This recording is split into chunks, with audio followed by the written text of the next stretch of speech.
وہ ان میں مجھے کوئی ایسی تبدیلی، خاص تبدیلی نظر نہیں آئی. وہ وہی افسانہ ہے جو پریم چند نے لکھا، جو منٹو نے لکھا، جو غلام باس نے لکھا، احمد الدین قاسمی نے لکھا، اور کرشن چندر نے لکھا، اسم شفائی نے لکھا. میں تو سمجھتا ہوں کہ آ، یہ یہ وہی دور ہے. یعنی آپ کی بات سے میں یہ سمجھاؤں کہ جس افسانے کو ہم جدید افسانہ کہتے ہیں وہ اپنی ساخت کے لحاظ سے یا اپنے فارمیٹ کے لحاظ سے قدیم یا روایتی کہہ لیں اس افسانے سے کسی طرح بھی الگ نہیں ہے. جی، جیسے کہ میں نے کہا کہ میں اس جدید افسانے کو پریم چند کے افسانوں سے ہی شروع کرتا ہوں کہ وہی. میں آپ سے پوچھنا چاہتا ہوں وحید صاحب، اور یہ ایک ایسا سوال ہے جو کہ میں ہر افسانہ نگار سے ہی پوچھنا چاہوں گا، اور یہ بڑا میرے لیے کم از کم یہ بہت دلچسپ سوال ہے. ہر لکھاری کے لیے، ہر افسانہ نگار کے لیے اس کے اندر ایک تحریک ہوتی ہے، اس کے اندر اس کا ایک تھنکنگ پروسیس ہوتا ہے جس سے اس کے اندر سے ایک افسانہ کشید ہوتا ہے، وہ اس افسانے کو کمپوز کرتا ہے. آپ کے اندر افسانہ لکھنے کی تحریک کس طرح جنم لیتی ہے؟ آپ کے لیے افسانہ لکھنے کے لیے سب سے اہم تحریک کیا ہے، یا سب سے اہم موٹیویشن کیا ہے آپ کے لیے کہ میں افسانہ لکھوں گا؟ جی، یہ اچھا سوال ہے آپ کا. اور یہ ہے کہ اس حوالے سے اہم بھی ہے کہ اکثر دیکھا جاتا ہے، خاص طور پہ نثر کے حوالے سے، افسانوں کے حوالے سے، کہ میرے ساتھی افسانہ نگار جو ہیں وہ بھی اس کی بات کرتے ہیں کہ بعض اوقات تو یہ ہوتا ہے کہ ہم جلد جلد افسانے لکھ سکتے ہیں اور لکھ رہے ہوتے ہیں، اور بعض اوقات طویل وقفے بھی آ جاتے ہیں. اس کی کیا وجہ ہوتی ہے؟ تو ہر ایک کے اپنے تجربات ہوں گے، لیکن میرے ہاں یہ ہے کہ میں ماحول سے متاثر ہوتا ہوں. یعنی کہ اگر مجھے کوئی ادبی ماحول مل گیا ہے، اور یہ ہے کہ اس میں کچھ اور بھی افسانہ نگار ہیں، آپس میں گفتگو بھی کرتے ہیں، یا یہ کہ وہ کتابیں جو ہیں پڑھی ہیں افسانوں کی، تو پھر تحریک بھی پیدا ہوتی ہے. یہاں میں اس وقت موجودہ دور کی بات کر رہا ہوں، یعنی آج کی بات کر رہا ہوں. میں جی. اس میں یعنی بنیادی طور پہ نہیں کہہ رہا کہ کسی بھی افسانہ نگار کے لیے سب سے پہلے کیا تحریک ہوتی ہے. وہ تو ظاہر ہے کہ اس میں تو وہ طویل بات ہو جائے گی کہ جیسے میں نے کہا کہ لڑک پن سے جب ایک موروثی ایک ذوق و شوق بھی ہوتا ہے، اور ایک تخلیقی صلاحیت جو ہے وہ خداداد بھی ہوتی ہے. وہ ایک الگ موضوع ہے. میرا خیال ہے آپ اس وقت یہ کہہ رہے ہیں کہ موجودہ وقت میں ہم لوگ، ہمیں کیا چیز ہے جو کہ افسانہ لکھنے کی طرف مائل کرتی ہے، تو میں اس کی طرف آ رہا ہوں. اصل میں میرا سوال آپ کے متعلق ہے کہ آپ اپنی اپنے بارے میں بتائیے کہ آپ کو کیا چیز متحرک کرتی ہے افسانہ ہاں، لکھنے کے لیے؟ مجھے جو ہے وہ ایک ادبی ماحول ہی میں کہوں گا، کیونکہ میں جب کالج کے زمانے میں بھی میں نے افسانے لکھنے شروع کیے تھے، یا اس سے پہلے جب بچوں کے لیے بھی میں لکھتا تھا، تو میرے ساتھی، میرے کزنز وغیرہ، یا میرے ایک دو دوست تھے، وہ بھی لکھتے تھے. ان کو دیکھ کے مجھے بھی شوق پیدا ہوا کہ میں بھی لکھوں. یا یہ کہ ہم جو چھوٹی چھوٹی کہانیاں پڑھا کرتے تھے، تو میں نے سوچا کہ جب وہ لکھ رہے ہیں تو وہ میرے اندر بھی ذوق و شوق پیدا ہوا. تو اگر میں اپنے حوالے سے کہوں تو میں یہی کہوں گا کہ مجھے اگر اس طرح کا ماحول مل جائے جس میں چند اور لکھنے والے جو ہیں وہ بھی سامنے نظر آ رہے ہوں، وہ اپنے افسانے پیش کر رہے ہوں، اور پھر یہ ہے کہ ان پہ گفتگو بھی ہو، ان پہ بات بھی ہو، اس سے تحریک پیدا ہوتی ہے کہ ہاں ہم بھی لکھیں. کیونکہ ہاں، یہاں پہ میں یہ کہتا چلوں کہ اس کا یہ مطلب نہیں ہے کہ جب یہ ماحول نہیں میسر ہوتا تو یہ ذہن میں موضوعات نہیں آتے. موضوعات ذہن میں تب بھی آتے ہیں. ہوتا یہ ہے کہ تب میں ایسے موضوعات اگر یعنی کہ آئیں اور دل. اب بہت بہت شکریہ، آپ نے وقت دیا، اور افسانے کے لحاظ سے اور آپ کا جو افسانہ کو لے کر جو ادبی سفر ہے اس حوالے سے بہت مفید اور دلچسپ گفتگو رہی.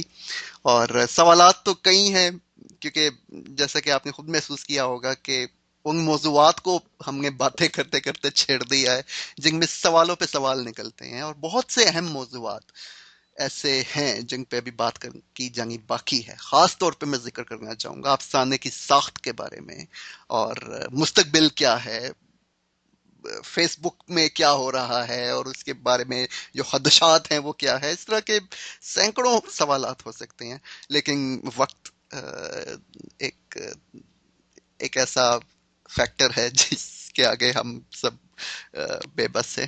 تو بہت شکریہ. اور اس گفتگو کے اختتام میں اگر آپ اپنے اختتامی تاثرات مختصراً دینا چاہیں تو. جی، میرا میں جہاں یہی کہنا چاہوں گا، سب سے پہلے تو یہی بات کہ مختصراً افسانہ اس وقت، یعنی حال میں اور مستقبل میں تو یہی سمجھتا ہوں کہ اس وقت بھی افسانہ لکھا جا رہا ہے، جیسا کہ ہمارے سامنے بہت سے نئے یا ایسے افسانہ نگار جو کہ بہت عرصے سے افسانہ لکھ رہے تھے لیکن عالمی منظرنامے پہ نہیں تھے، یا تھے تو اپنے محدود حلقوں میں تھے. اب وہ بھی ہمارے سامنے آ رہے ہیں اس انٹرنیٹ کی وجہ سے، اور اس لیے میں یہ سمجھتا ہوں کہ افسانہ تو اب بھی لکھا جا رہا ہے. اور جیسے کہ آپ جیسے نوجوانوں سے مجھے خاص طور پہ یعنی جب بھی میں بات کرتا ہوں تو میرا حوصلہ اور بڑھتا ہے کہ آپ جیسے کہ ابھی آپ نے یہ کیا ہے، یوٹیوب پہ ایک چینل بنایا ہے ادبی